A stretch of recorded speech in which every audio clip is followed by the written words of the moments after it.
yan, may bayad ka, 500 per head. Grab mo naman. Kulikta ka ng kulikta ng tao doon. Di ba maling paraan yun? Oh. Kaya wag po na. Natawa sila sa likod. Totoo ba, brother? Pamilyar kayo, sir? Parang totoo. Okay? So, dapat po maging wais tayong pumili. No? Huwag tayo maging after doon sa malaking alok o malaking pira kaagad. Kasi ipapahamak mo yung kaluluwa mo at ipapahamak mo rin ang pamilya mo. Kasi kakainin ng pamilya mo galing sa maruming paraan. Tama ba? Tapos isa pa, pinapahamak mo pa yung kapwa mo. No? So bilang mga anak ng Diyos, para patuloy pong mananahan sa atin ang Espiritu ng Diyos, so pakikialaman tayo sa araw-araw nating pamumuhay. No, mali ang isipan mo, anak. No, may iba naglalaba yung iba. Oh, lalaba daw siya, tapos ibabad niya. Kasi wala yung amo, maya uwi mo na siya. Wag ganon. Pag arawan ang trabaho mo, ituloy mo ang trabaho mo. Usapan yung arawan eh, di ba? Ganon. 8 hours kung 8 hours, 6 hours kung 6 hours, ituloy mo, huwag tayo mandaraya. Kasi kung tayo daw ay nandadaya sa iba, dadayain din tayo. Higit pa doon sa ginagawa natin na pandaraya. So ayaw po nating madadaya tayo ng iba. Tama ba? Ang gusto natin, laging mabuti, no? Kasi ang pakikitungo natin, gusto natin pakitunguhan tayo ng maayos ng ibang tao. No? Dapat ganun din tayo sa kanila. No? Kasi kaya naman nag-uumpisa o nangyayari yung mga bagay na hindi maganda kasi meron sa pamilya mo na gumagawa din na hindi maganda. Example, matino naman ginagawa mo. Eh yung asawa mo naman may ginagawa din kabalbalan. So mayroong problema kung dumarating sa pamilya na hindi po nasusolusyonan. Lagi at lagi kayong merong bangayan, merong something sa loob ng pamilya. Okay na sana yung minsan na may argument kayo kung patungkol lang sa pera. O, bayaran na natin ang bahay. Normal lang yan. E paano kung yung bangayan ninyo? Uy, bakit ginabi ka na? O, ganyan lagi. Parang walang tiwala sa isa't isa. Pag mag-asawa kayo, kahit gabi na yan, madaling araw pa ang uwi niyan, malinis ang konsensya mo, wala pong ginawang masama ang asawa ko. Ganon. Ganon po yung talagang lubos na nagtitiwala at walang kabalbalang ginagawa. So kapag merong mga kabalbalan o hindi magandang nagagawa, ang Holy Spirit po, no? Lagi pong nandyan sa atin para i-correct tayo, ituwid tayo, no? Para po tuluyan po natin talikuran ang mga mali po nating mga gawain. Amen ba? Yan po ay kung ikaw willing din pong magbago. Pero kung ayaw mong magbago, laro-laro ka lang, mas lalong mabigat pa po ang mga problemang darating sa iyo. Pero kapag willing kang magbago, pagaan ang mga pagsubok na iyong kakaharapin. Amen? Hindi po yung pabigat ng pabigat.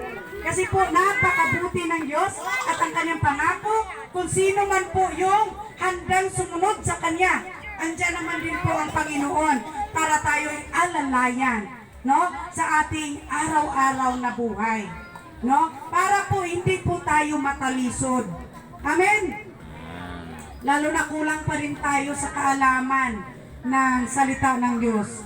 Na alam natin na yung salita ng Panginoon, yun lang po yung panlaban natin para po tayo'y magtagumpay sa anumang pagsubok.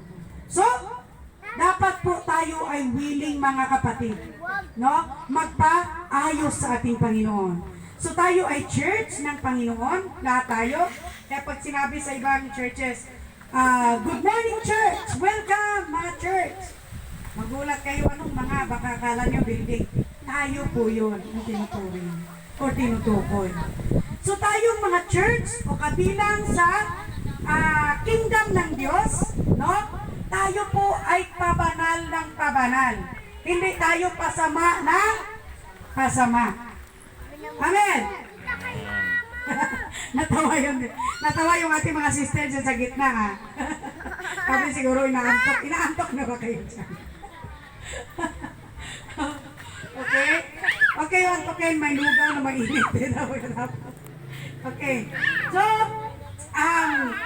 hanggang dyan lang. Now, ito ang ano na atin, conclusion. Yan. So, salamat na sa... Okay, hindi pa to tapos. May meeting pa tayo mamaya. Okay, conclusion. In summary, the church is not a building or a denomination. Sinabi na iba't ibang ano ba, tawag nito sector. No? Yung iba, tuliko, ganyan. Yung iba, iglesia, ganyan. Yan yung tinatawag dyan na denomination. No, sulim yung iba, no, yung iba naman evangelical, ganyan. So, hindi po ang church ay building or denomination. According to the Bible, the church is the body of Christ.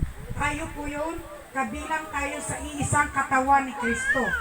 No? All those who have placed their faith in Jesus Christ for salvation. Local churches are gatherings of people who claim the name of Christ. The local church is where believers can fully apply the body principles of, encouraging, teaching, and building one another up in the knowledge and the grace of the Lord Jesus Christ.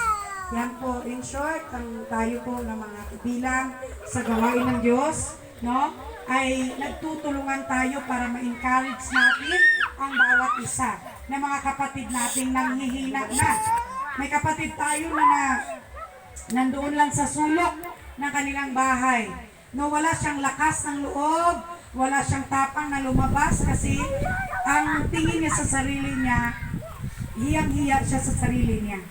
No, may mga ganon. So tayo po na mga Kristiyano ay magiging kalakasan nila. Nandito tayo hindi para husgahan yung mga ganong klaseng tao. Nandito tayo para sila po'y palakasin. I-encourage natin, tulungan natin para lumago ang kanyang Christian faith. No? Ganon tayo, palakasan tayo, tulungan tayo, hindi tayo pabagsakan. Uli ka Kristiyano, ako ibabagsak kita. Walang ganon. Kasi may nagsasabing Kristiyano siya, pero anti-Christ yung ganon. No, na mayabang, tapos wala naman sa kanyang sariling gawa yung kanyang mga sinasabi. Sa atin, kailangan yung sinasabi natin, ginagawa din po natin. Yung mga naririnig natin, natutunan natin, isasagawa din po natin. Amen ba? Salamat at palakpakan po natin ang ating buhay na Diyos. So bago po ang sugat kayo closing, dyan, oh. sino po ang magpipresent? Unang magpipresent. Dito na kayo. Kabataan! Sige. Saan tayo doon? Sa likod? Sige. Ano ang iyong kanta? Ay, wala dito.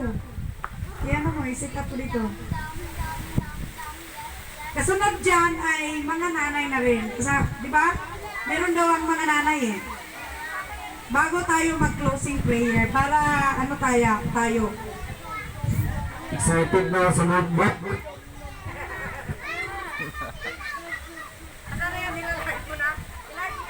Ay, la-live.